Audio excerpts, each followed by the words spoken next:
Hello friends, welcome back to my channel. इस video में हम इंट्रा यूटेराइन फीटल डेथ के बारे में जानेंगे कि इंट्रा यूटेराइन फीटल डेथ कैसे होता है।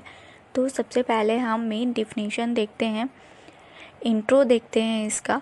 Intra uterine fetal death prior to complete interaction impulsion or product of conception from the mother irrespective of the period of gestation viability and not an induced termination of pregnancy।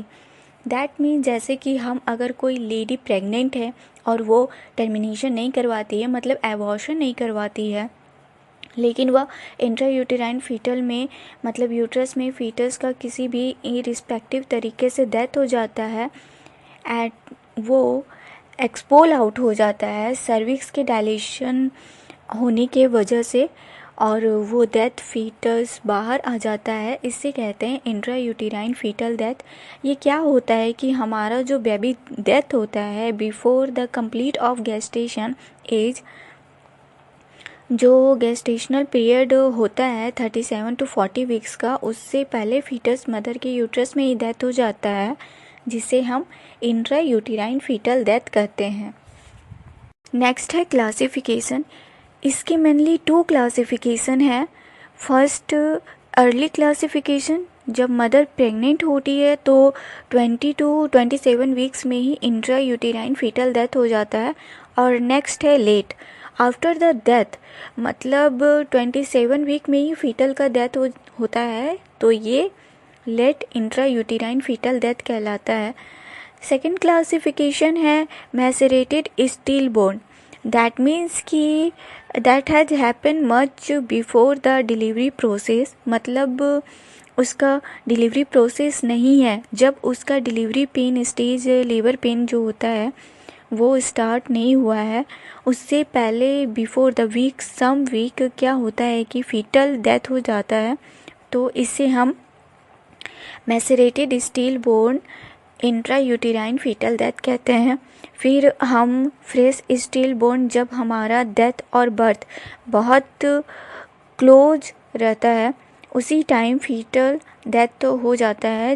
Late labour pain, prolong labour pain के वजह से भी ये होता है, जिससे fresh steel bone होता है। तो ये क्लासिफिकेशन है इंट्रा यूटेराइन फीटल डेथ की।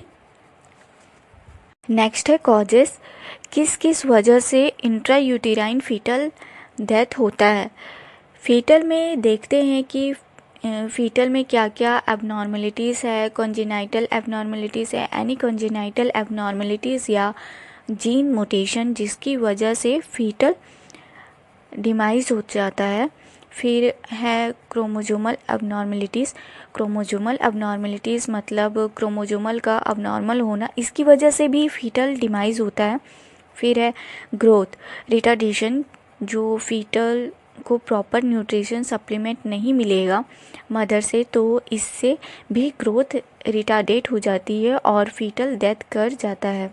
देन है infection, any infection micro organisms mother के थ्रू फीटस में एंटर करते हैं और जिनकी वजह से intra uterine fetal demise cause हो जाता है।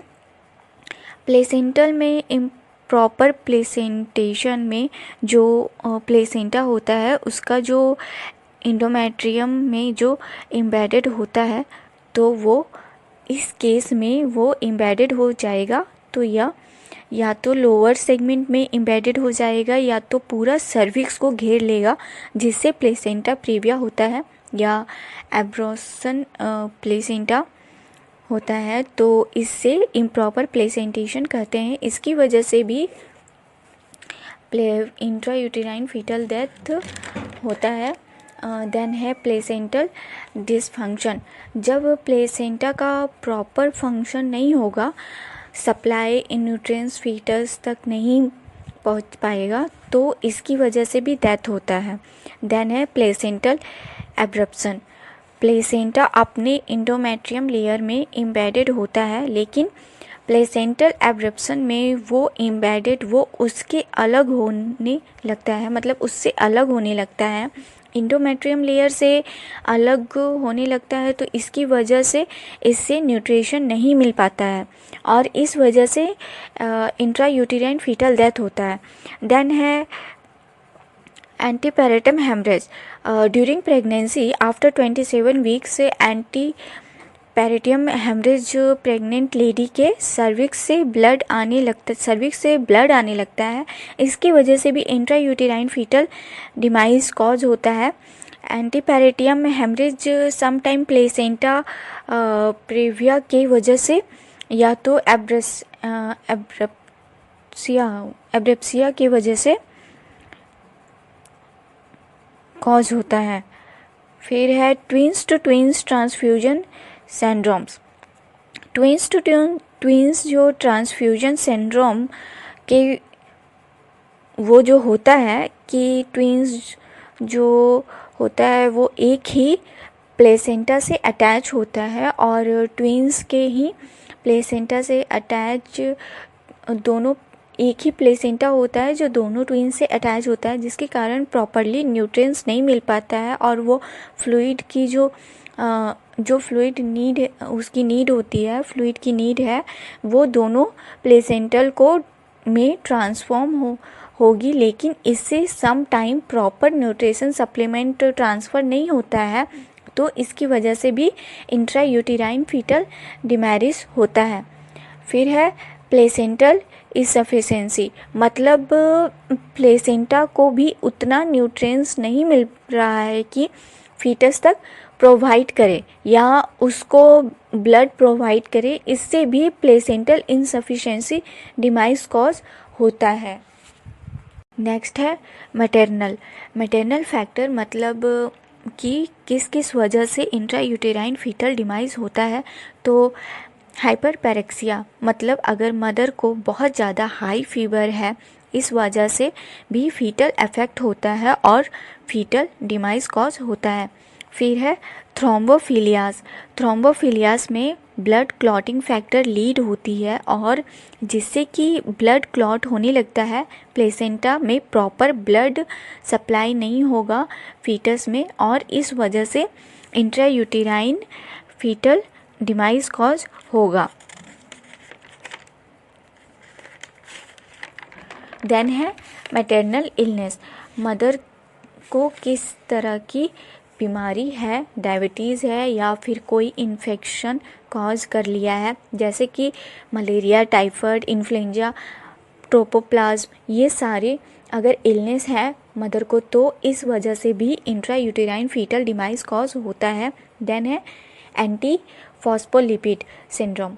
एंटीफॉस्फोलिपिड सिंड्रोम सेम है थ्रोम्बोफिलियास के जैसे, इसमें यूटेराइन वॉल होता है, इसमें प्रॉपर तरीके से ब्लड की सप्लाई नहीं होती है और क्लॉटिंग स्टार्ट हो जाती है और अगर ब्लड क्लॉट होती है तो इसकी वजह से भी प्रॉपर न्यूट्रिशन नहीं मिलेगा और ब्लड फीटस तक नहीं पहुंच पाएगा, तो इसकी वजह से भी इंट्रायूटेराइन फीटल डिमाइस होगा। देन है प्रोलॉन्ग्ड लेबर, जब फर्स्ट और सेकंड स्टेज में मदर होती है तो वो 18 आवर्स से भी ज़्यादा स्टेजेस को कंप्लीट करती है और इस वजह से भी इंट्रायूटेराइन फीटल डिमाइस कॉज होता है। नाउ सी द पैथोफिजियोलॉजी में सबसे पहले क्या होता है कि impaired trophoblast invasion, that means कि जो प्लेसेंटा है और जो इंडोमेट्रियम लेयर जो प्लेसेंटा का प्रॉपर अटैचमेंट नहीं होता और वो धीरे धीरे एब्रेप्शन प्लेसेंटल में कॉज होने लगता है, तो इस वजह से भी अगर वो प्रॉपर अटैच नहीं होगा तो वो प्लेसेंटा में प्रॉपर ब्लड सप्लाई नहीं होगा और प्रॉपर ब्लड सप्लाई नहीं होगा तो इस्चेमिया और हाइपोक्सिया कॉज, देन क्या होगा, इन्फ्लेमेशन होगा। इस्चेमिया और हाइपोक्सिया होता है, ठीक है। और फिर है ऑक्सीडेटिव स्ट्रेस, अगर प्रॉपर फीटस में ब्लड सप्लाई नहीं होगा, ऑक्सीजन भी सप्लाई नहीं होगा और अगर ऑक्सीजन सप्लाई नहीं होगा तो उसमें ऑक्सीडेटिव स्ट्रेस और फीटस स्ट्रेस होगा तो इंडोथेलियल डिस्ट्रक्शन होगा, दैट मीन्स कि जो एंडोथेलियल स्ट्रेस है उसका भी प्रॉपर फंक्शन बंद हो जाएगा, प्लेसेंटा का भी फंक्शन बंद हो जाएगा। तो इस वजह से फीटस में जो ब्लड सप्लाई हो रहा है, न्यूट्रिशन सप्लाई हो रहा है, वो भी स्टॉप हो जाएगा एंडोथेलियल डिस्ट्रक्शन की वजह से। Coagulation system activation, coagulation system activate होगा जिससे ब्लड क्लॉट होने लगेगा, क्लॉटिंग फैक्टर लीड होगा।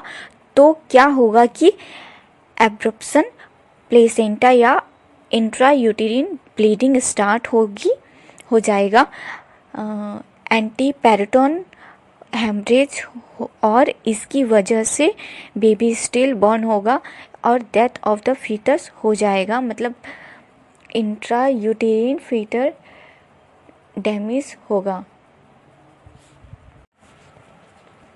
Now see this sign and symptoms, spotting और ब्लीडिंग ड्यूरिंग प्रेगनेंसी। मैंने बताया कि एंटीपेरिटम हेमरेज होगा। सेकेंड है pain and cramping, abdominal area में पेन और क्रैम्पिंग फील होगा। नेक्स्ट है fetal kicking and movement suddenly stop, fetal जो किकिंग करता है और उसके जो मूवमेंट है वो स्टॉप हो जाएगा, मदर को फीटल मूवमेंट फील नहीं होगा। नेक्स्ट है foetal heart beat undetectable with a Doppler और स्टेथोस्कोप, जब डॉपलर और स्टेथोस्कोप से फीटल हार्ट साउंड आइडेंटिफाई करते हैं तो वो इंडेक्टेबल रहता है या तो पुअर साउंड आएगा। नेक्स्ट है foetal heart beat movement is undetectable with an ultrasound, जब हम अल्ट्रासोनोग्राफी करते हैं तो उसमें देखते हैं फीटल की सारी चीज़ें स्टॉप रहेगी, सारी मूवमेंट बंद रहेगी। इससे हम पता लगा सकते हैं कि इंट्रायूटेरिन फीटल डिमाइस हो चुका है। डायग्नोसिस, अब हम डायग्नोसिस कैसे कर सकते हैं कि इंट्रायूटेराइन फीटल डिमाइस कॉज हो चुका है। तो हम हिस्ट्री टेकिंग करेंगे। हिस्ट्री में हम मदर से पूछेंगे कि करेंट में वो एबॉर्शन करवाई है क्या, या कहीं से कोई कॉन्जेनाइटल एनामलिसिस तो नहीं है मदर, या अब नॉर्मल कैरियोटाइप नहीं है, या हेरिडिटी कंडीशन कोई नहीं है, या फीटल का अगर वो पहले प्रेग्नेंट हुई है तो डेवलपमेंट कैसा था, ये सारे हम हिस्ट्री में पूछेंगे। मैटरनल पोस्ट ऑब्स्टेट्रिक, मैटरनल में हम पूछेंगे कोई इलनेस तो नहीं है, like diabetes, malaria, autoimmune disease, ट्रोपोप्लाज्मिक इन्फ्लुएंजा या एनीमिया, ये सारी डिजीज हम पूछेंगे कि मैटरनल को किसी तरह की डिजीज है या नहीं है। क्लिनिकल प्रेजेंटेशन, फीटल का मूवमेंट चेक करेंगे अल्ट्रासोनोग्राफी से, देन साउंड चेक करेंगे डॉपलर से, हार्ट बीट साउंड, ये सारी चीज़ें हम डायग्नोस करेंगे। देन हम स्प्लेडिंग साइन देखेंगे, दैट मीन्स जो हमारे क्रैनियल बोन होते हैं वो इरेगुलर लैपिंग हो जाते हैं और ओवरलैपिंग हो जाते हैं, इसकी वजह से इंट्रायूटेराइन फीटल डिमाइस कॉज होता है, जिससे हम स्प्लेडिंग साइन कहते हैं। देन है हाइपरफ्लेक्शन ऑफ द स्पाइन, स्पाइन रहेगा वो हाइपरफ्लेक्स हो जाएगा और इस वजह से भी इंट्रायूटेराइन फीटल डिमाइस हमें शो होगा कि कॉज हो चुका है। देन हम देखेंगे कि crowding of the rib shadow, that means कि जो रिब से रहेंगे उसके सराउंडिंग एरिया में ऑक्सीजन का लेवल गैस टाइप का शैडो रिप्रेजेंट रहेगा। Then appearance of gas shadow Robert sign, that means heart chamber में भी गैस फुल भरा हुआ रहेगा, प्रेजेंट रहेगा, जिससे हम रॉबर्ट साइन बोलते हैं। तो इस तरीके से हम डायग्नोस कर सकते हैं कि इंट्रायूटेराइन फीटल डिमाइस हो चुका है। Management, now see the topic of management, हम कैसे मैनेज कर सकते हैं इंट्रायूटेरिन फीटल डिमाइस को।